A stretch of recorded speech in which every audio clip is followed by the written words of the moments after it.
শনিবার দুপুরে লালপুরে পদ্মার স্তরে বিষধর রাসেল ভাইপার সাপের দেখা মিলেছে।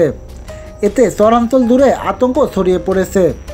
তবে এ বিষয়ে আতঙ্কিত না হয়ে সতর্ক থাকার আহ্বান জানান উপজেলা স্বাস্থ্য ও পরিবার পরিকল্পনা কর্মকর্তা ডাক্তার AKM শাহাবুদ্দিন। এছাড়া উপজেলা স্বাস্থ্য কমপ্লেক্সে পর্যাপ্ত অ্যান্টিভেনাম রয়েছে বলে জানান তিনি। আমাদের লালপুর হসপিটালে পর্যাপ্ত অ্যান্টি স্নেক ভেনাম আছে।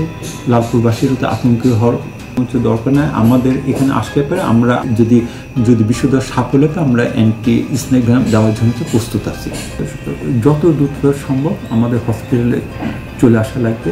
অনেক ক্ষেত্রে যেখানে মাঠে কাজ করতে যাওয়ার আগে যদি হচ্ছে যে গামবুট, ফুলাতা শার্ট, জিন্সের প্যান্ট, মোটা কাপড়ের প্যান্ট এইগুলো ব্যবহার করলে পরে তাহলে হচ্ছে পার্সোনাল প্রোটেকশন করবে। এবং মাঠে যাওয়ার আগে একটু লাঠি দিয়ে যদি জায়গাটাকে একটু শব্দ করে নাড়াচাড়া করলে পরে তাহলে যে সাপ থাকলে পরে হচ্ছে তাহলে তারা হচ্ছে একটু